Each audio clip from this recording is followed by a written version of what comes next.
Nilesh Shah. I think I've done all the talking. Now it's your turn to describe how markets are likely to move from here and what exactly are markets reacting to. Well, clearly, of course, the markets are going to react negatively to this, the whole bunch of events which have all, in a way, cropped up at the same time. So clearly, the markets are going to react negatively to this.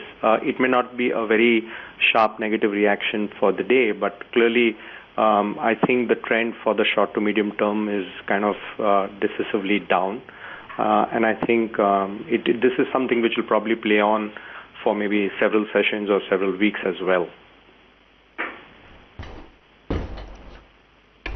Okay, I would say that it's not that sharp a reaction that we are witnessing, like Siddharth as well was pointing out. It's just about 0.8% gone for the market. So I would say that, this is something similar, if not completely, to what we had seen when even Raghuram Rajan had resigned. We did see, of course, that gap down opening, but subsequently there was a neat recovery. Somewhat of a reaction, a similar reaction is what we are witnessing today as well. So Nilesh, would you as well, how would you view this resignation, by Urjit Patel? I mean, yes, it just does show that the fight of sorts between RBI and the government has perhaps gotten deeper. So how would you view it? Well, one really needs to see how the future developments are. I mean, who the new governor is, and essentially what is the way forward. Obviously, of course, if there are just general differences of opinion, then I think that should be fine. The market will absorb it, and my sense is that as we go ahead and as this event is put behind, the market will be able to absorb this. But I think the other issues in terms of if the differences of opinion are just more to do with things like autonomy and those kind of issues, then of course then this could linger on for slightly longer time. But my sense is that I think this is something which will impact the market for maybe a day or a few sessions. But after that, I think it'll be back to some of the other things which are there in terms of the economy or in terms of the earnings. Pratik, it seems that it's going to be back to business pretty soon for a market which is already so brittle and weak and already dealing with as many factors. This is another just swab really coming in. Do you think it's all about using this opportunity to buy in, or would you say wait it out? The news flow is rather heavy. Let this storm pass first.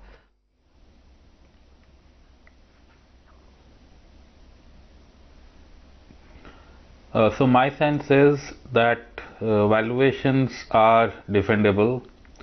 So near-term volatility would be there, and if we get a sharp downtick, that would be a good point to actually bring in extra cash into the marketplace. So yes, there will be events, but most events have a transient impact on the marketplace. We are a country which has a lot of depth in talent. So yes, somebody may have moved on, but then there are always people to fill in the shoes. So I can never think of anybody as being not having a substitute. So we have a large depth of talent. And given the fact that valuations today are good, so if somebody is a long period investor, he should expect to make earnings growth kind of returns from the market from where we are today. So yes, volatility would be there. Take time to come into the market. Don't do it instantaneously, but then good levels, yes. Nilesh, would that be your advice too? That don't jump in seeing this dip in the market, wait it out, wait for things to settle down. You've already got your list ready. This is not an overbought market as it was the case, previously, start of the year. And the market would give you enough and many opportunities to buy in. Yeah, Aisha, I guess that should be the strategy in terms of have your shopping list ready, and essentially if you start beginning to see value, and serious value, then I think, of course, you have to start nibbling in, and you probably may want to be a little bit more opportunistic because it's quite likely that we could drift even a little lower over the next few sessions. keep in mind that, of course, we right now have these issues, but I think as we step over into January, I think the whole discussion would be around the budget and fiscal deficit and all of those kind of things. And what are the kind of, are there going to be doles or handouts? And I think these are some of the things which will, I think, preoccupy the markets, and that could kind of create even a better opportunity. So the whole idea should be to kind of start nibbling where you see value and then be ready to top up more as prices drift lower. I think one sector which probably stands out, and I think which should probably may not be an immediate buy unless there's a serious price correction, are the leading banks. I think banking as a sector looks weak. It is going to kind of bear the brunt of the negative sentiment which is emerging, and therefore one should be more careful out there, especially while it might be very attractive to kind of just go out there and immediately buy the top quality private banks. But I think, I think they probably could witness a fair bit of selling pressure as well. So I think one has to be very careful of the banking space. Pratik, what looks value today is a function of business, growth and earnings. Now when the environment changes, the earnings, the projections and the growth will also change. Now managements will not admit it. It's only when the economy unfolds, the slowdown hits them, it will start impacting them. Look at auto sales. I don't think iShares ever admitted that the sector is slowing down. It's just gone, the sales have become negative. Look at FMCG sales, look at car sales, look at tractor sales. So 3 months ago, everybody was excited about recovery in rural economy, and now reality is haunting us. So do you think we should not use the word value in this kind of a market where we know that there is a challenge in growth, challenge in earnings and macro environment?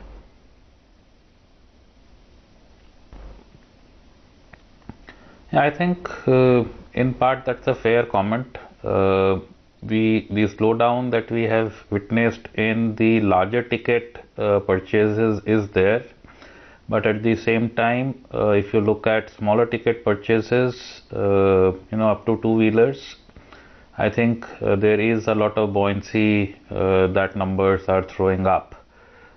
If we look at valuations, I think valuations have already been corrected for the drop in earnings estimate as a consequence of this quarter numbers. So versus earlier when people thought 18 to 20% should be achievable, we are now working with 13-14% kind of range for the fiscal. And next year also, if you correct it to let's say 16-17% kind of an earnings growth on top of what we have, yet valuations today seem to be very, very defendable. And that is my case for saying that if somebody comes in now, he should, or staggered over a period of time to take care of the volatility, one should expect to make earnings growth kind of returns from where we are today. Now these spaces where we see growth happening is the consumption space and financiers that finance consumption primarily. The other spaces have a lot more questions attached to them versus this space. The end of the festival season, so I agree a large part of the festival season did not go well for many companies, many businesses, but the last few days was strong. And now with the onset of the election season, we are seeing 5 state elections. Very soon there would be general elections. We do expect consumption demand to stay strong, and by extension it means financiers of consumption should also continue to deliver pretty strong numbers.